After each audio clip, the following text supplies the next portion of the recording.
હાલના સમયનો એવો મુદ્દો છે જે મુદ્દા ઉપર બધા જ રાજકારણીઓ રાજકારણ રમી રહ્યા છે એવું લાગી રહ્યું છે, કારણ કે બધી જ પાર્ટીઓ છે તે ક્યાંક ને ક્યાંક જ્યારે ખેડૂતોને અતિવૃષ્ટિ થઈ ત્યારે એટલી બધી પાવરફુલી લડતી હતી, ક્યાંક ને ક્યાંક આમ આદમી પાર્ટીના પરેશ ગોસ્વામી છે તો કલેક્ટર કચેરી પહોંચી ગયા હતા, ત્યારબાદ આમ આદમી પાર્ટી દ્વારા છે તે ખેડૂતોની મહાપંચાયતનું પણ આયોજન કરવામાં આવ્યું હતું, પણ જીતુ વાઘાણીને મળ્યા એટલે રામ રામ થયું ને પોતાનું નામ થયું તેવું લાગી રહ્યું છે।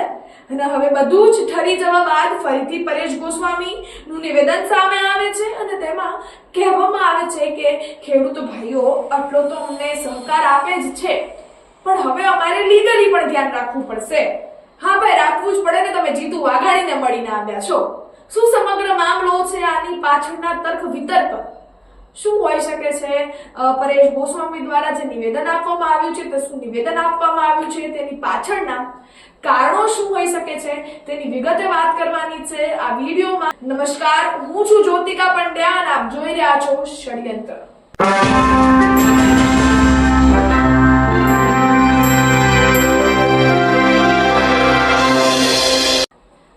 ખેડૂત એક એવો મુદ્દો છે હાલના સમયમાં કે જેનાથી બધા જ રાજકારણીઓ રાજકારણ રમી રહ્યા હોય તેવું લાગી રહ્યું છે।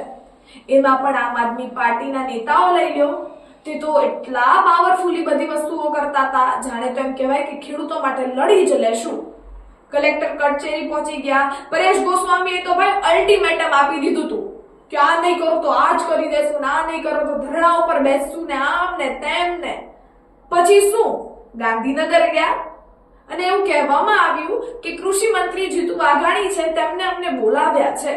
ત્યાં ગયા, ગાંધીનગર ગયા અને વાત એવી કરી કે અમે અમારી 3 માંગો ત્યાં કૃષિ મંત્રીની સામે મૂકશું। મૂકી કે ન મૂકી તો આપણને શું જ ખબર, અંદર શું ખીચડી પાકી ગઈ તો આપણને શું જ ખબર।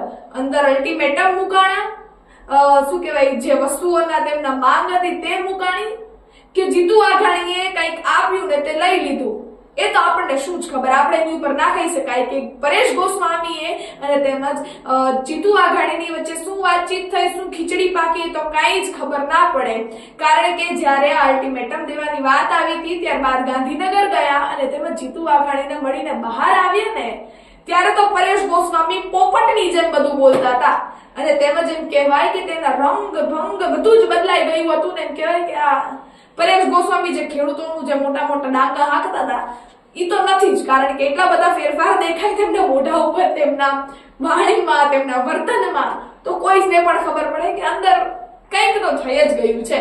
ત્યારબાદ બધો જ મામલો શાંત પડી જતા ભાઈ પરેશ ગોસ્વામી ફરી એકવાર સામે આવ્યા છે અને એવો વિડીયો વાયરલ કર્યો છે ખેડૂતો માટે કે અમે તમારી 3 માંગને લઈને ફરીથી લડવાનું ચાલુ કરશું। ભાઈ તો બંધ જ કેમ કર્યું તું? તમારે લડવું જ તું તો કેમ બંધ કર્યું તમે? આ એક પ્રશ્ન પણ થવો જોઈએ ને ખેડૂતો માટે। તમે લડી રહ્યા છો તો જ્યારે તમે જીતુ વાઘાણીને મળીને આવો ત્યારે શું? અને હવે પરેશ ગોસ્વામી જે વિડીયો વાયરલ કરે છે તેમાં પણ પરેશ ગોસ્વામી એવું કહે છે કે હા, અમને ખેડૂતો ગ્રાઉન્ડ સપોર્ટ ખૂબ આપે છે, પણ હવે અમારે પણ લીગલ ટીમ બનાવવી પડશે અને જે પણ વકીલો છે તેમનો સાથ સહકાર રાખવો પડશે। જો કારણ કે અમે આંદોલનો કરવા ગયા અને અમને પકડી લીધા તો અમારે ક્યાં જવાનું? કારણ કે પકડી લે તો પછી ભાઈ સીધી વસ્તુ છે, જામીન કરાવવા માટે વકીલો રાખવા પડે, વકીલો પૈસા પણ એટલા જ લે।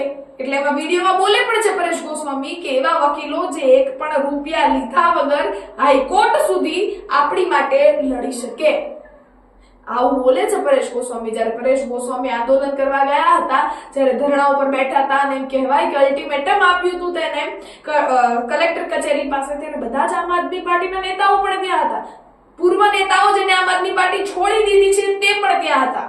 રેશમા પટેલ લઈ લ્યો, પછી જ્યારે વાત કરવામાં આવે કરસનદાસ બાપુની, તે પણ ત્યાં હાજરી આપી હતી અને ખેડૂતો માટે મોટા મોટા નામ લેવામાં આવ્યા હતા, આંદોલનો કરવામાં આવ્યા હતા। પણ પછી આમ આદમી પાર્ટી પણ કૃષિ મંત્રીને મળવા ગઈ હતી ને, હા, અને ત્યારબાદ પરેશ ગોસ્વામી એવું કહે છે કે અમે બહુ પ્રેમથી ગળે મળીને વાત કરી અને અમારી માંગો મૂકી। ગળે મળીને ભેટો પણ થઈ જ ગયો હોય, હવે શું ખબર આપણને તો કે આમ આદમી પાર્ટી હવે ખેડૂતો માટે ફરી એકવાર આ જ રીતે લડશે। આ બધું જ પરેશ ગોસ્વામી દ્વારા કહેવામાં આવી રહ્યું છે. અને પરેશ ગોસ્વામી એવું પણ કહે છે કે જે 3 માંગો છે તે તો મૂકવામાં જ આવી છે ને આની ઉપર ફરીથી લડવામાં આવશે. તો પરેશ ગોસ્વામીને પૂછવાનું જેટલું કે સાહેબ જો તમારે લડવું જ હતું તો તમે શું કામ આ વસ્તુ કરી? તમે લડવાનું કેમ બંધ કર્યું? ખેડૂતોનું રમત કરવાની શું કામ ચાલુ કરી? તમે પણ જે રીતે વાત કરવામાં આવે ખેડૂતોની, તો ખેડૂતો તમારી એક અવાજ ઉપર બધા જ તમારા ગ્રાઉન્ડ ઉપર તમને સપોર્ટ કરવા પહોંચી જતા હોય તો ખેડૂતોને તમારાથી આશા હોય સાહેબ. અને તમે શું આમાં રાજકારણ રમો છો? આ સવાલ મારો છે. અને તેમજ સવાલ આખો ખેડૂત છે બધા જ તે પણ તમને પૂછશે કે શું તમે અમારી સાથે રાજકારણ રમી રહ્યા છો સાહેબ? મારો પ્રશ્ન છે તમને, જે હોય તમને કોમેન્ટ્સમાં ચોક્કસથી જણાવજો. જે મારા દર્શક મિત્રો આ વિડીયો જોઈ રહ્યા છે તે પણ તેમના અભિપ્રાય મને કોમેન્ટમાં ચોક્કસથી જણાવજો. અને તેમજ જે પરેશ ગોસ્વામીના નિવેદનો આવી રહ્યા છે આ રીતે, તેમાં પણ તમારો શું અભિપ્રાય છે તે પણ મને કોમેન્ટ્સમાં જણાવજો. વાત રહી આમ આદમી પાર્ટીની અને તેમજ પરેશ ગોસ્વામીની, તે તો નિવેદનો આપે છે. એવું પણ કહેવામાં આવેલું છે કે ખેડૂતો માટે ફરી એકવાર આંદોલન કરવામાં આવશે. અને હવે તો પરેશ ગોસ્વામીને ભાઈ કૃષિ મંત્રી પણ સારા લાગવા માંડ્યા છે.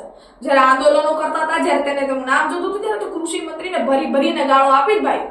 અને હવે કૃષિ મંત્રી સિવાય આપણા પ્રોબ્લેમ કોણ સોલ્વ કરી શકે એવું કહી રહ્યા છે પરેશ ગોસ્વામી. હવે એ તો પ્રશ્ન અલગ છે કે કૃષિ મંત્રીને મળ્યા બાદ કૃષિ મંત્રીના મિત્ર થઈ ગયા હોઈ શકે તેવું પણ દેખાઈ રહ્યું છે. કારણ કે હવે એમને કૃષિ મંત્રી ખૂબ સારા લાગે છે. તેવું કહેવામાં આવી રહ્યું છે કે આપણા ખેડૂતોના પ્રોબ્લેમ્સ કૃષિ મંત્રી સિવાય કોણ સોલ્વ કરે? આમ તો એક વાત સાચી જ છે, કૃષિ મંત્રી સિવાય ખેડૂતોના જે પણ પ્રશ્નો છે તે કોઈ સોલ્વ નથી કરી શકતું.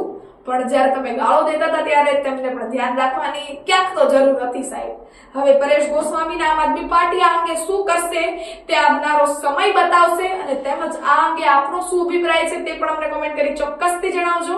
જો તમે અમારી ચેનલ YouTube પર જોતા હો તો સબસ્ક્રાઇબ કરજો. તેમજ Facebook કે Instagram પર જોતા હો તો ફોલો કરજો. નમસ્કાર, મને રજા આપજો. ફરી મળીશું આવા જ એક વિડીયો સાથે.